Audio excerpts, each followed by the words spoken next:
Salve, salve, galera dos segundos anos! Tudo tranquilo aí com vocês?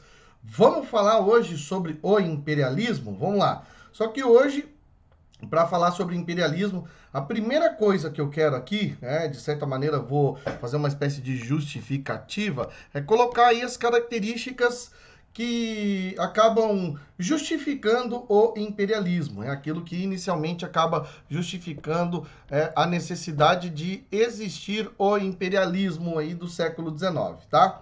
Então, em primeiro lugar, que é muito importante a gente lembrar, é que o que é o imperialismo? Imperialismo, ou também conhecido como neocolonialismo, é esse processo de ocupação territorial, política, econômica que vai acabar envolvendo os países europeus sobre os países do continente africano e do continente asiático. Então, quando a gente fala no imperialismo, nós estamos falando nesse novo processo de colonização.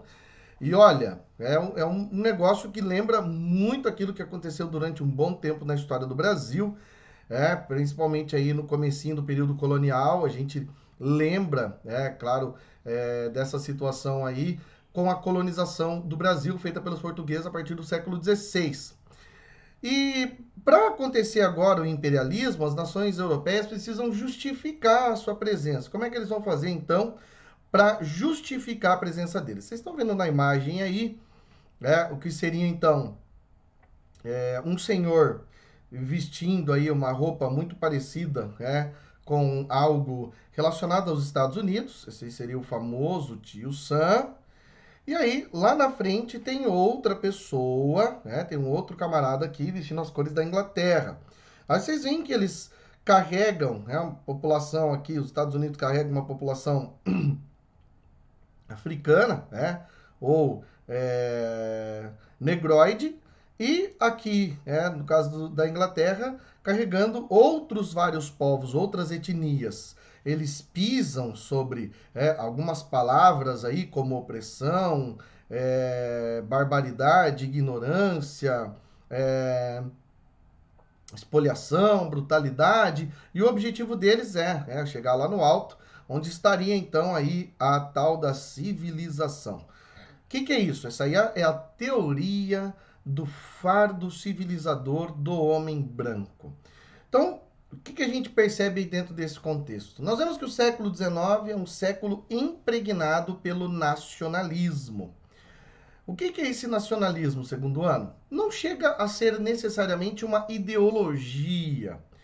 O nacionalismo é aquilo que os países estão fazendo para criar justamente algo que vai fortalecer o sentimento de pertencimento. Seria como, por exemplo, se nós buscássemos criar elementos aqui para a nossa história, para a história do Brasil, que fizessem referência àquilo que nós lembramos dentro da história do nosso país e que temos muito amor, e que quando você fala, determinado elemento dentro da história do Brasil, vamos pensar aí no hino, vamos pensar em algum aspecto econômico, cultural. Eu sei que hoje falar em nacionalismo no Brasil, ainda mais para a faixa etária de vocês, é complicado, mas seria algo que despertaria então um sentimento de pertencimento à nação. Aquele sentimento onde você, como diz no nosso hino da independência, ou ficar a pátria livre ou morrer pelo Brasil. Então, isso está acontecendo no século XIX, só que de uma forma muito perigosa, principalmente porque alguns indivíduos acabam, então, até oferecendo a sua própria vida, ou melhor, a sua própria morte, mas para satisfazer as necessidades do seu país. E isso acaba sendo aproveitado e também explorado por muitos governantes que acabam estimulando esse nacionalismo para o processo de dominação da África e da Ásia, tá? Lembra que também é chamado de neocolonialismo, onde o objetivo dos países europeus é a otimização de ganhos e avanços sobre esses espaços coloniais. E o que eles vão fazer? Vão conquistar povos e territórios fora da Europa. Nessa conquista, eles acabam reforçando o orgulho nacional, o seu orgulho nacional, claro, do seu país, e a crença na superioridade de uma nacionalidade sobre a outra. Por isso, é claro, essa questão do nacionalismo acabar sendo perigoso, porque vai criar essa ideia aí, então, de que, olha, a minha etnia é superior a todas as outras. Por isso, a gente deve se colocar sobre as outras. Mas, acima de tudo, existe esse fardo civilizador, tá?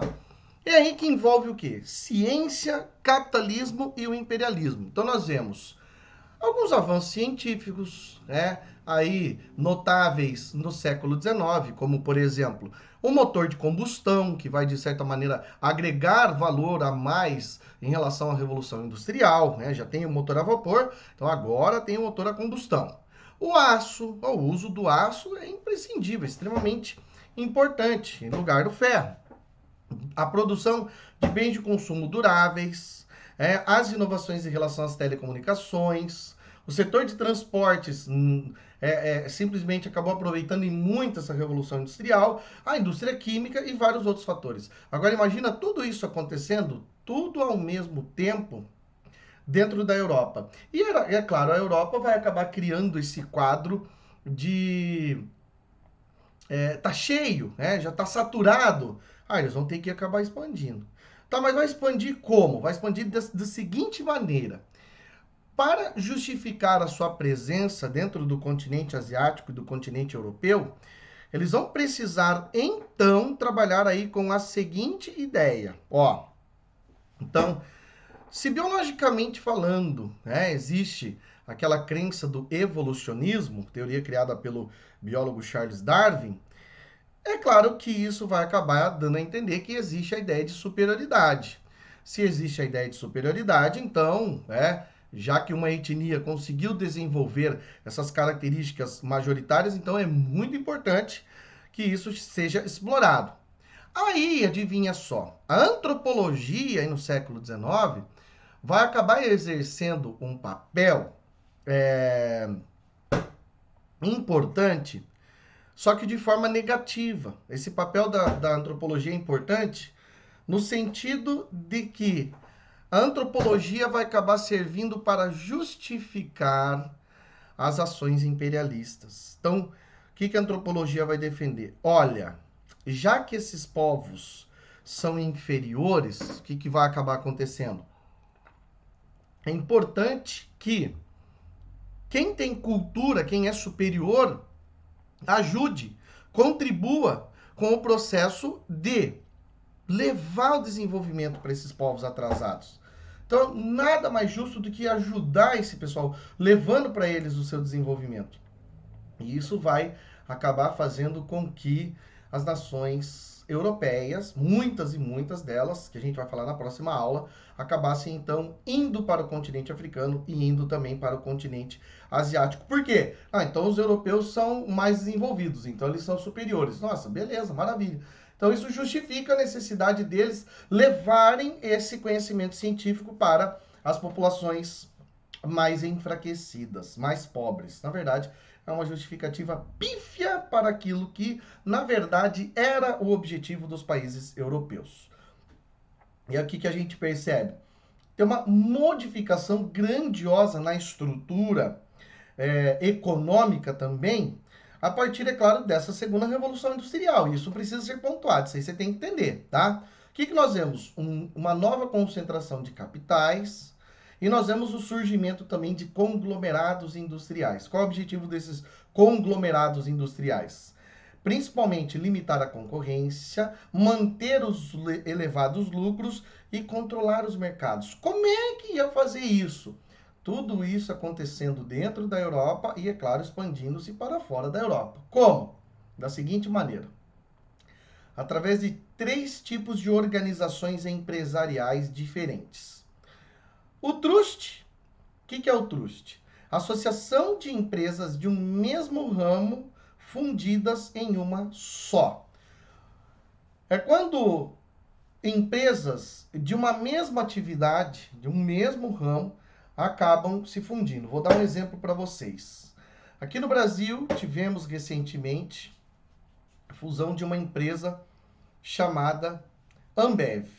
Então, a Ambev, que acabou reunindo três grandiosas marcas de cerveja, acabou fortalecendo, é claro, o seu cenário dentro do mercado de cerveja no Brasil, conseguindo, é claro, uma enorme fatia na venda desse produto. Só que no Brasil não existe lei que proíba uma truste, não tem lei. Então a Ambev pode ter lá. Olha que coisa, lá nos Estados Unidos, teve um processo e teve uma proibição em relação é, à existência de uma truste, onde os Estados Unidos entendeu o seguinte: olha, se aqui existir uma empresa que detenha mais de 50% do mercado de um determinado setor, de um determinado segmento, essa empresa tem que ser modificada a sua estrutura. Por exemplo, lá nos anos 90, a Microsoft teve que se reorganizar, porque ela tinha mais de 50% do mercado de softwares e computadores nos Estados Unidos. E aí, o que o dono da Microsoft fez, o Bill Gates? Teve que vender, particionar. Na verdade, ele fez algo lá interno. A holding. A holding é uma empresa gestora que controla outras, tá? Uma holding é assim, ó. É uma empresa que passa a deter o controle de vários outros tipos de empresas de diversos segmentos, tá? Vou dar a ideia de uma holding para vocês aí, tá? Yamaha. Vocês já devem ter ouvido falar na marca Yamaha. A Yamaha fabrica motocicletas, a Yamaha fabrica instrumentos musicais, a Yamaha fabrica eletrodomésticos. É que aqui no Brasil eles não são muito difundidos, mas faz muita coisa. Você fala, poxa vida, pior que é verdade, olha só, esse grupo Yamaha, eles têm tanta coisa. Hoje no mundo nós vemos principalmente empresas ligadas à área de higiene pessoal, fundindo-se com empresas relacionadas aí também a outros tipos de limpeza, caracterizando o quê? Uma holding. E o cartel? O cartel é quando diversas empresas, mas de um mesmo ramo, de um mesmo setor, se unem, se associam para controlar a produção ou o preço de determinado produto ou serviço. É bem provável que a hora que você ouviu a palavra cartel, você já deve ter pensado, cartel de Medellín, calma lá, tá? Não precisamos ir para a Colômbia para ver um exemplo disso. Se a gente falar em cartel, a gente vai lembrar, é claro, que em alguns casos no Brasil, nós vemos aí alguns tipos de associações, dessa forma aí, como, por exemplo, cartel do posto de combustível. Não estou falando que isso é uma regra, tá? Por favor. Mas às vezes existe lá essa associação para tentar tabelar o preço e para também evitar a concorrência. Beleza, meu aluno e minha aluna? Olha, qualquer dúvida, qualquer pergunta que vocês tiverem, eu vi que ficou cortado agora ali, ó, no finalzinho da frase ali, modificações produzidas pela segunda revolução industrial. Fechou? Beleza? Forte abraço. Qualquer dúvida, chama a gente lá. Beleza? Abraço.